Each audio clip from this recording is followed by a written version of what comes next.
Halika na tayo. Come on. Halika ko. Come on. Chanel! Napakaduwag maligo. Let's go. Halika.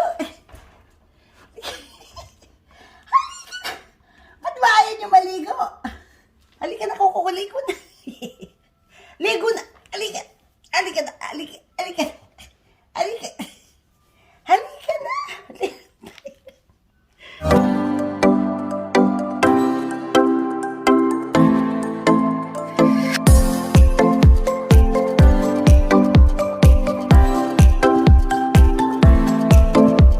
Hi guys! Anyana TV po. Inuna ko muna guys, paliguan si Chanel. Kaya yan, basa-basa pa siya. And, guys, gusto ko lang sabihin sa inyo, hindi po ako professional groomer. Kaya lang po ako, nag-aral mag-groom, dahil dalawa po ang aso ko. At dahil mahal, pagdadalhin nyo siya sa salon ng pang-dog, imagine, magkano po ang bawat isa. Every 2 weeks po sila pinaliliguan o ginugroom. Kaya, ako na lang po. Ako na lang bayaran ni Alvin. So anyway, ang una kong ginagawa pagkatapos maligo ng aking mga fur babies, nilalagyan ko ng drop sa kanilang tenga na ear-rinse. Para po kung meron man pumasok na tubig sa loob ng kanilang tenga, ito po ay matuyo at hindi mag-cause ng infection. Ngayon po, puputulan naman natin si Chanel ng mga nails sa kanyang mga paa. Nakita nyo ang haba na po ng nails nila at every 2 weeks po or pag ginogroom ko sila, talagang pinuputulan ko po ng nails. Hindi ko naman siya masyadong sinasagad yun. Nakita nyo? Ganun lang. Maputulan ko lang po siya. Nakikita nyo ba yun? Ganun lang. Yun. Tapos ito, come on Chanel. Yun. Maiksi lang. Yung daliri po nila rito, si Alvin pinagugupit ko kasi nahirapan ako eh. Yan.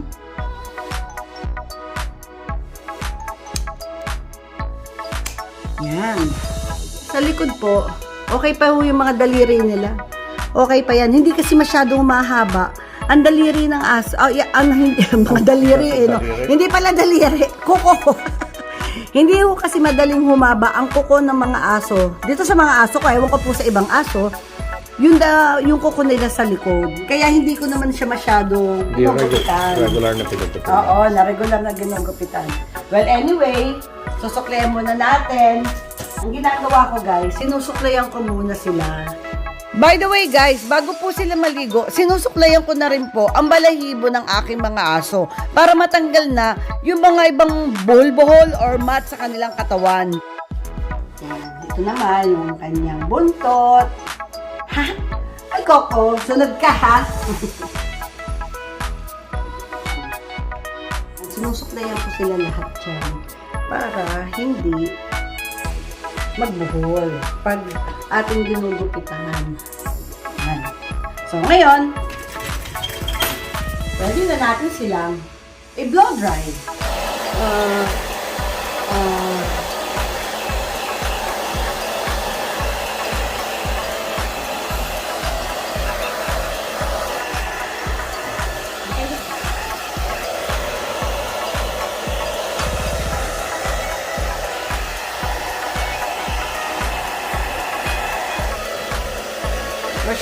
Chanel, Chanel.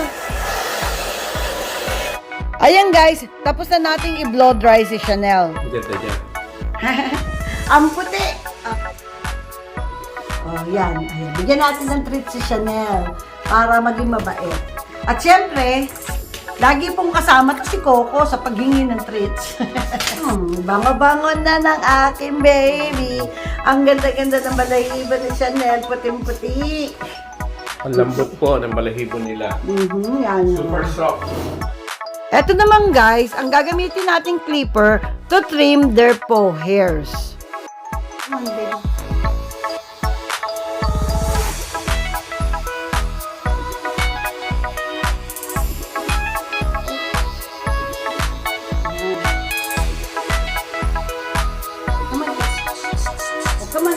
on, Chanel. Chanel.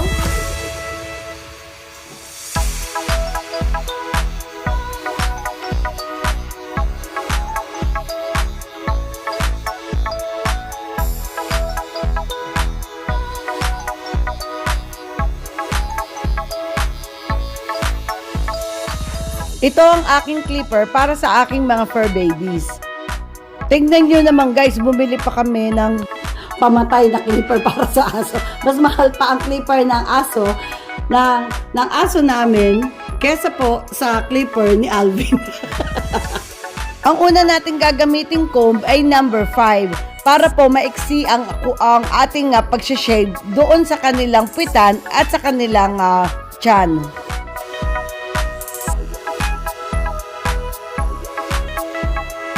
So, pag sila nagpupupo, at least hindi po sasabit sa kanilang mga balahibo. Ayan. At ngayon, isi-shave naman natin yun sa kanyang tiyan. At kailangan ko po lagi ang tulong dito ni Alvin dahil kasi si Chanel, ito yung medyo hindi niya gusto. Lagi po siyang hindi nakikipag-cooperate pag sinishave ko ang dito sa may tiyan niya. Gagamit tayo ng comb ng 1.5 ang sukat para namang i-shave sa katawan niya. Ito yun guys.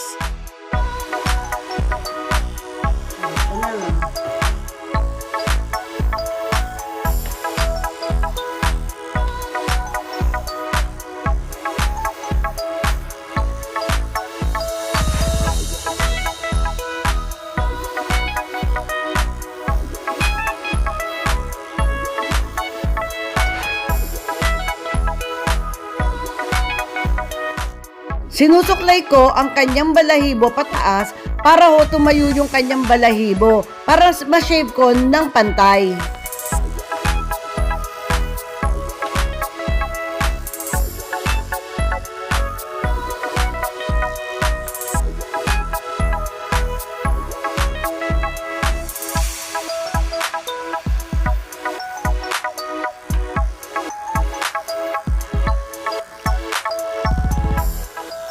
Bait naman ni Ate Chanel ko Mabait po talagang gupitan to si Chanel, hindi magulo.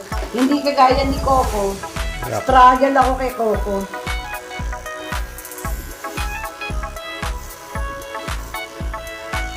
Tinataas ko yung mga balahibo para magpantay. Kasi minsan kumaklap po yung balahibo nila pag mahaba na masyado.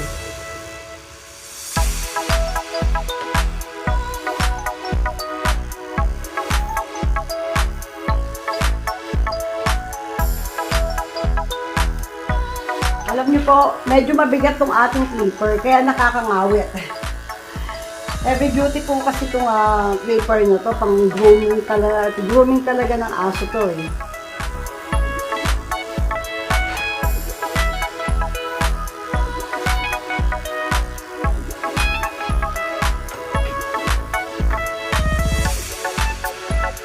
Merong clipper na Andes, alam ko meron na cordless.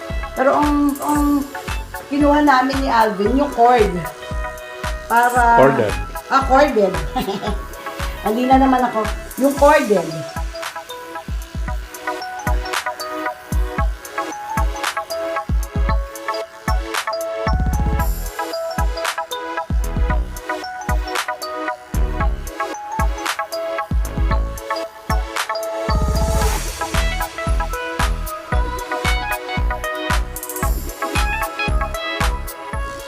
Tayo ka na.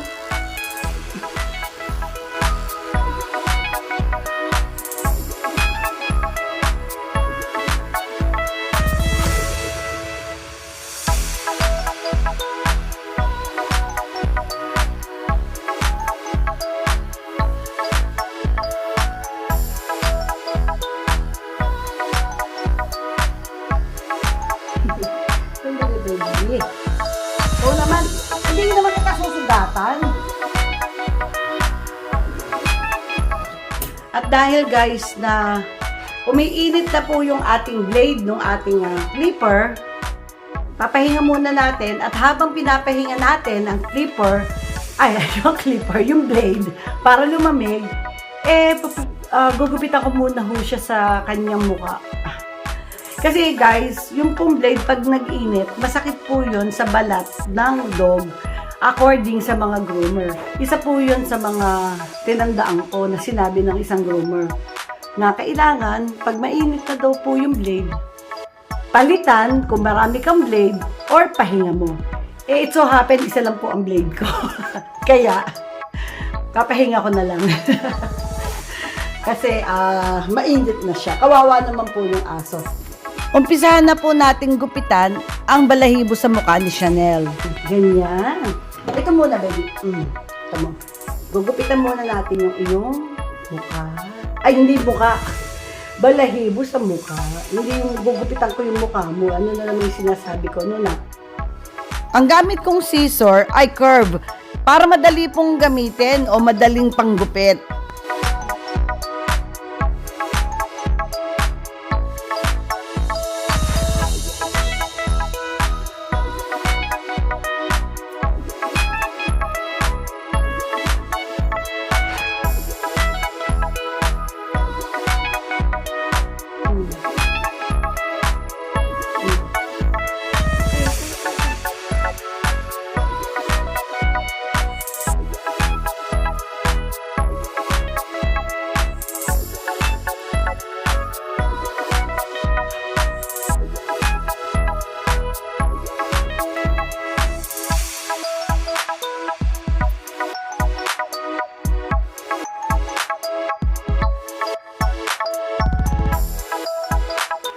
And then, gagamitan naman natin ng tining scissor.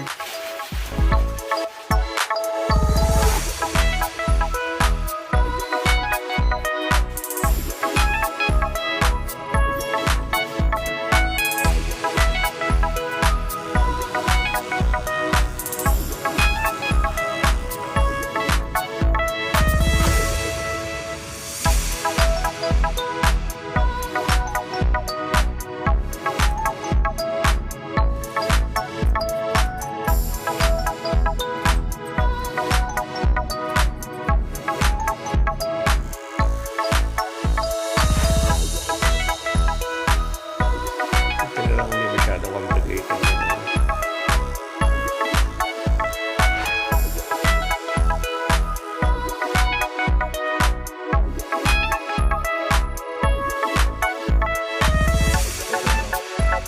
Sabi.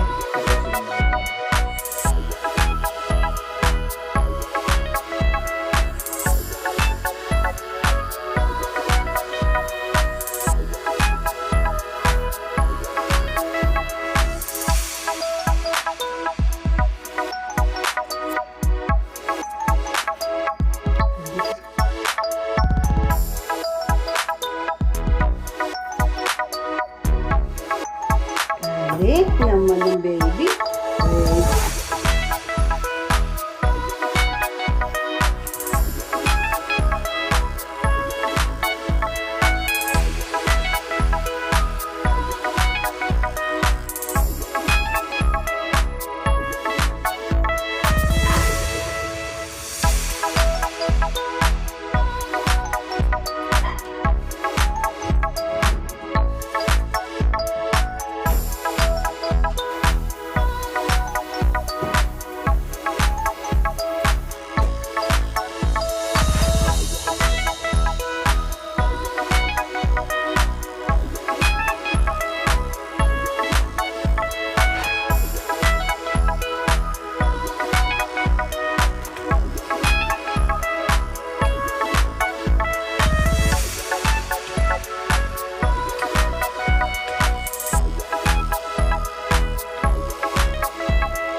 Yun naman ating gunting, curved. Kaya sumusunod naman siya. Kaya kung bibili kayo ng gunting, yung curve ang bibili nyo.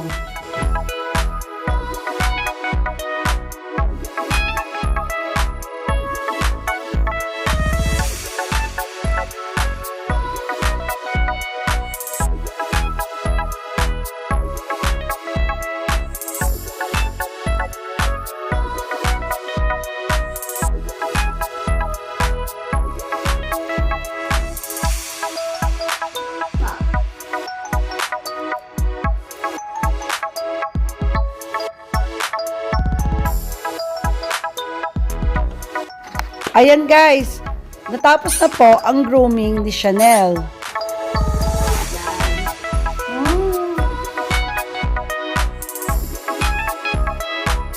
Ito naman si Coco, napaliguan ko na po siya at i-blow dry na natin.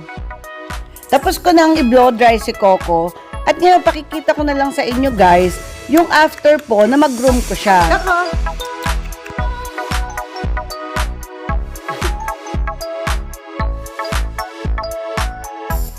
Ayan guys, malilinis na po ang aking mga fur babies at mababango na. Ang puputi, di ba? Bye-bye na guys, until next time.